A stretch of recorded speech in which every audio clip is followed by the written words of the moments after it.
मुजफ्फरनगर में थाना चरथावल क्षेत्र के गांव पावटी खुर्द में कुख्यात अपराधी विक्की त्यागी के पिता राजवीर त्यागी द्वारा दलितों को अपने खेत में घुसने पर 5,000 रुपए का जुर्माना और 50 जूते मारने की मुनादी का मामला अब तूल पकड़ता जा रहा है। वहीं मामले का वीडियो वायरल होते ही इंटरनेशनल मामला न बन जाए, इसके लिए पुलिस ने तत्काल कार्रवाई करते हुए कुख्यात अपराधी विक्की त्यागी के पिता राजवीर त्यागी और मुनादी करने वाले व्यक्ति को गिरफ्तार कर जेल भेज दिया है। मामले की जानकारी जब भीम आर्मी के संस्थापक चंद्रशेखर आजाद को लगी तो उन्होंने गांव पावटी में आने की घोषणा कर दी और बुधवार को ही चंद्रशेखर आजाद अपने समर्थकों भीम आर्मी के कार्यकर्ता के लाभ लश्कर के साथ थाना चरथावल क्षेत्र के गांव पाटी खुर्द में पहुंचे। यहां उन्होंने कहा कि गंदी मानसिकता वाले लोगों का अब इलाज होना जरूरी है। यह आज़ादी से पहले की घटना होती थी कि कहीं दलितों को मंदिर में जाने से रोक दिया तो कहीं खेत से, लेकिन आज़ादी के बाद हर संविधान के अनुसार व्यक्ति को अपने अपने अधिकार दिए गए हैं। इस मौके पर चंद्रशेखर आजाद ने गांव के दलितों से उनका हाल पूछा और कहा कि अगर अब भी कोई और भी परेशान करता है तो हमें बताएं, हम यहीं धरना शुरू कर देंगे और फिर प्रशासन घूमता रहेगा। चंद्रशेखर आजाद ने लोगों को नसीहत दी कि एक समय में तुम्हें हिंदू बनाया जा रहा था, आज वे लोग कहाँ हैं। उन्होंने भविष्य में इस तरह की पुनरावृत्ति ना हो, इसके लिए सख्त लहजे में चेतावनी दी। उस दिन ना आपको कोई हिंदू बताएगा ना आपकी गली में आएगा। अब तो देश के प्राइम मिनिस्टर भी आपके पैर धोते हैं और मुख्यमंत्री जी भी दलितों के यहाँ जा खाना खा के दिखाते हैं, जैसे एहसान कर रहे हो, जैसे हमारा कोई खाना नहीं खा सकता। चला गया वो समय। अब तो हमारे लोगों ने बड़े बड़े बंगले बनाए हुए हैं, मुख्यमंत्री चाहे तो हमारे आके खाना खा ले। ऐसा खाना शायद उनको वहां भी ना मिलता हो मठ में जैसा हमारे यहाँ मिलता है, क्योंकि ये खून पसीने की मेहनत का जो है ना वो खाना है। ये सरकारी खाना थोड़ा ही है जिसके पैसे सरकार देती हो।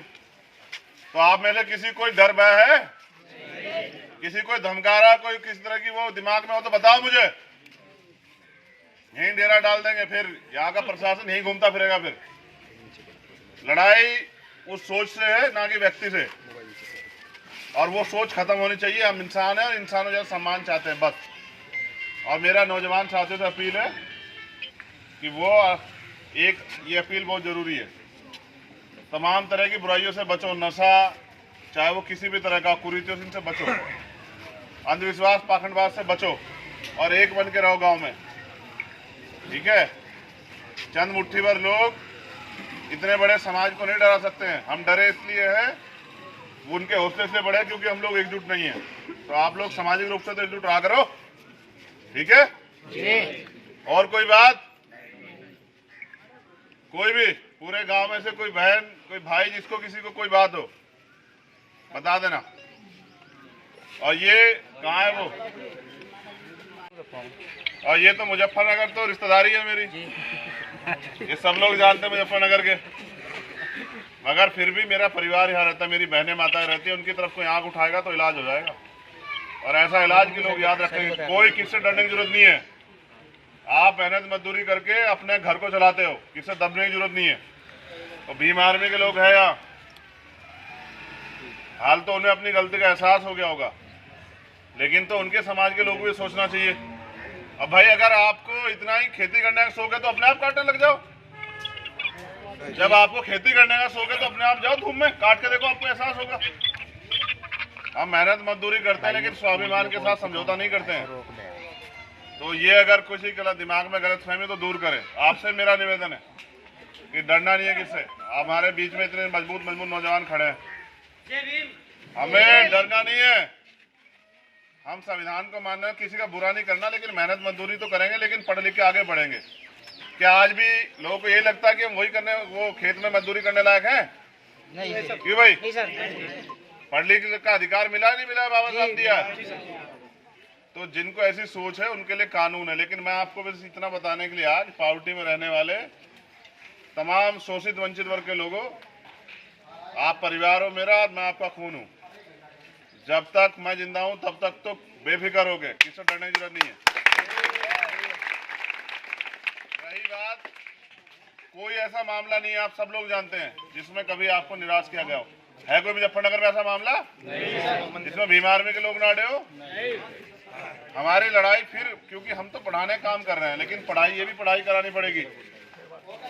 तो मैं चाहता हूं उनको भी तथागत सद्बुद्धि दें कि वो याद करें कि ये गुलाम भारत नहीं है, 1950 से पहले वाला संविधान है। सबको बराबरी के अधिकार है, सबका सम्मान है, गरीब हो चाहे अमीर हो, छोटा हो चाहे बड़ा हो। और कोई अगर अपमानित करने का काम करेगा तो उसको सजा मिलेगी, फिर पूरी सरकार मिलकर नहीं बचा सकती। लेकिन ये खोखला सच भी अपने दिमाग से निकालो, ये बात महत्वपूर्ण है। जो लोग पूरे चुनाव के समय हमारे लोगों को पढ़ाते हैं कि भाई हम सब एक हैं, हम एक हैं, हम हिंदू हैं, वो आज कहाँ हैं? कितने लोग आए यहाँ आपको बताने के लिए कि नहीं भाई वो गलत है? क्यों नहीं आए बताओ? तो आप समझ आए कि आप कौन सा वाला हिंदू हो? अब सब आ जाएंगे आपके आने के बाद। हाँ, अब आते रहे, कोई फर्क नहीं पड़ता। आप सिर्फ चुनाव वाले हिंदू हो जिनकी जरूरत चुनाव। अगर कोई घर बैठ के किसी को धमकी दे तो आप लोग उससे डरोगे? ये आजाद भारत है और यहाँ संविधान है। अगर कोई किसी गरीब को सताने का काम करेगा तो कानून व्यवस्था है, और अगर पुलिस भी अपना काम नहीं करेगी तो भीम आर्मी के लोगों को अपना काम करवाना आता है। किसी के दबाव में नहीं चलेगा देश। जैसे उन्होंने मुनादी कराई थी, ये अपमान है समाज का कि कोई डोल पे नहीं जाएगा, ट्यूबवेल पे नहीं जाएगा, समाधि पे नहीं जाएगा। वैसे तो हमें जरूरत ही नहीं किसी के यहाँ जाने की, लेकिन ये आजाद भारत में अगर कोई ऐसी मानसिकता रखता है तो वो गांव में भी और समाज में भी झगड़ा करवाने का प्रयास करवा रहा है। शायद सरकार को इस लोगों पे कठोर कार्रवाई करनी चाहिए। ये मैंने आजादी से पहले तो सुना था, मुनादियां होती थी हमारे खिलाफ कि हम मंदिर में नहीं जाएंगे, यहाँ नहीं जाएंगे। ये उदाहरण भी है आपके सामने। जो चुनाव से पहले हमें बहुत हिंदुत्व का ज्ञान बांटते हैं ना कि हम हिंदू हैं, हम एक हैं, हम एक हैं, उसका ये उदाहरण भी है कि जब मुनादी होती तो आपके लिए होती है बताने के लिए कि भाई आप सिर्फ चुनावी हिंदू हो, चुनाव खत्म, फिर आप चमार हो, फिर आप वाल्मीकि हो, फिर आप पाल हो, कश्यप हो, फिर आप प्रजापति हो।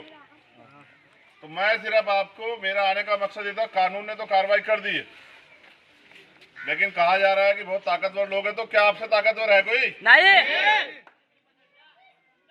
मेरी लड़ाई ना उनके समाज से है ना उनसे है।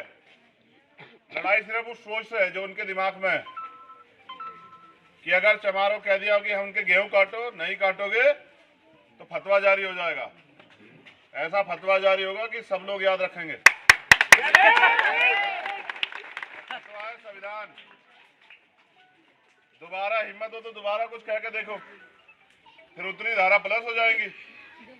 हम प्रयास करेंगे कि दोबारा ऐसा मौका ना तो आए ना वो करें। लेकिन मैं तो आपको कहने के लिए आज इधर से हट जाओ, बहनों के सामने से। इधर से बटो, खाली करो इधर से। तुम मुझे जानती हो? कितनी बहनें जानती हो मुझे? हाथ उठाओ जरा पहले। सब ये बताओ, मेरे होते हुए तुम्हें डर है किस चीज का है? तुम्हारे और इनके अत्याचारियों के बीच में खड़ा हुआ मैं ऐसे। पहले मैं मरूंगा तब तुम्हें कुछ होगा। और ये मेरा क्षेत्र है। वैसे तो पूरा देश ही हमारा है। आज़ाद भारत के बाद एक बार फिर तुगलकी फरमान आ रहे हैं, वो भी दलित समाज को लेकर। तो क्या कहेंगे, कहाँ जा रहा है हमारा देश? देखिए, मैंने गुलाम भारत में तो सुना था कि मुनादी होके तो ये फरमान जारी होते थे किसी समाज के लिए, लेकिन आज़ाद भारत में ये मैंने पहली मुनादी अपने संघर्ष के काल में सुनी और मुझे इससे बड़ी तकलीफ। इसमें मेरे दो मत। पहला मत कि पूरे जब इलेक्शन टाइम आता है ना तो तमाम लोग हमें बताते घूमते हैं कि दलित जो है वो हिंदू, और जब चुनाव खत्म हो जाते हैं तो फिर ये इस तरह का व्यवहार दलितों के साथ होता है और बड़े पैमाने पे होता है। ये तो वीडियो बन गई है, वरना अगर पुलिस में ये लोग कंप्लेन करते तो पुलिस ही कहती कि ये झूठ है। तो मैं समझता हूँ इस तरह की सोच एक व्यक्ति से नहीं, इस सोच से लड़ाई। प्रधानमंत्री जी पैर धोते हैं दलितों के, मुख्यमंत्री दलितों के घर जाकर खाना खाते हैं, और आज उन्हीं दलितों के कहा जा रहा है आज़ाद भारत में जब संविधान है, बराबर के अधिकार है कि डोल पे दिख जाएंगे, समाधि पे चले जाएंगे, ट्यूबवेल पे जाएंगे तो 5,000 रुपये जुर्माना, 50 जूते। कौन मार देगा 50 जूते? जूते मारना तो हम भी बहुत अच्छी तरह जानते हैं, हम तो चमड़ा बनाने में जानते हैं। तो मैंने सिर्फ उनको मैं ये बताने के लिए, बाकी काम पुलिस अपनी कार्रवाई कर रही है, कि ये अन्याय और ये तुगलकी फरमान अब चलेंगे नहीं। आज़ाद भारत और संविधान है यहाँ, और इस अन्याय को हम लोग बर्दाश्त भी नहीं करेंगे। मैं अपने समाज से ये विश्वास बताने के लिए कि हम लोग हैं यहाँ, और ऐसे लोग अपनी मानसिकता बदले। ये गुलाम भारत नहीं है, आज़ाद भारत है और यहाँ सबको बराबरी के अधिकार है। जो संविधान के विरोध में जाएगा उसको फिर अन्याय करने पे अन्याय सहना भी पड़ेगा, फिर कानून के अनुसार कार्रवाई होगी।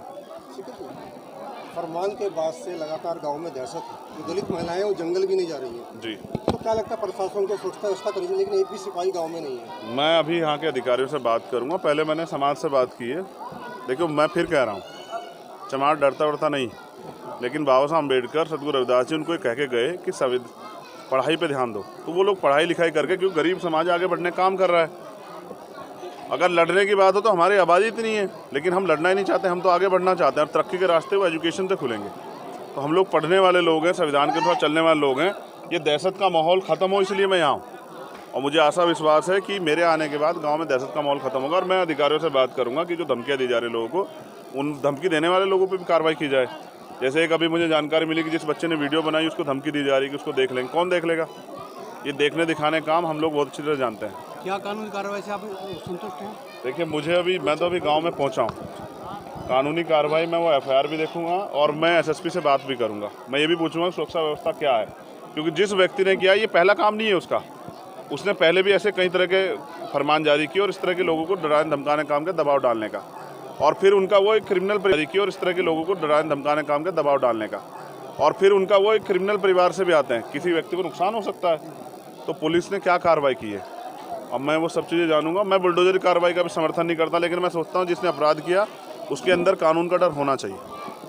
लास्ट सवाल जी, कि लगातार बीजेपी जो हिंदू और मुस्लिम लेकर राजनीति कर रही है जी, मंदिर मस्जिदों से लाउड स्पीकर हट रहे हैं, ज्ञानवापी मस्जिद का भी सर्वे चल रहा है, तो क्या कहें हमारा देश किस तरफ जा रहा है? आखिर क्या फिर दो भागों में देश बंटने जा रहा है? रुपए के दाम रुपए के जो है ना वो डॉलर के मुकाबले गिरा, महंगाई बढ़ी, बेरोजगारी बढ़ी, अन्याय अत्याचार बढ़ा, जुल्म ज्यादती बढ़ी, पेट्रोल डीजल के दाम बढ़े। इन सब चीज़ों की आवाज़ को ये आम जनता तक ना पहुँचे, तो इसलिए बीजेपी के लोग इस तरह की चीज़ों को इशू बना रहे हैं। मैं ये पूछना चाहता हूँ, कौन सा धर्म जो है नफरत सिखाता है? कौन सा भगवान कह रहा है कि जाओ दूसरे धर्म के लोगों को पीटो या उनकी जगह पे जाकर अन्याय अत्याचार करो तो बदल जाएगा? ये एक तरह का प्रोपगंडा है, क्योंकि असलियत को छिपाना। असलियत ये है कि आज युवा सुसाइड कर रहा है, कोई भर्ती नहीं आ रही है, बेरोजगारी बढ़ रही है, पेट्रोल डीजल खाद्य पदार्थों के दाम लगातार बढ़ रहे हैं, दवाइयाँ महंगी हो रही है। इस देश में कोरोना काल जैसे मामले आए, लेकिन कोई चर्चा नहीं हो रही है। फिर उसके बाद लगातार आप देखिए जिस तरह से रुपया, जिसके लिए प्रधानमंत्री कहते थे कि ये देश का सम्मान है, वो गिरा है। आज हमारी आर्थिक स्थिति कमजोरी, 122,000 करोड़ रुपए कर्ज है हमारे ऊपर, हर व्यक्ति पे 2 लाख रुपए कर्ज। तो प्रधानमंत्री भी जानते हैं कि जवाब देना पड़ेगा, इसलिए इन इशू को बढ़ावा दिया जा रहा है।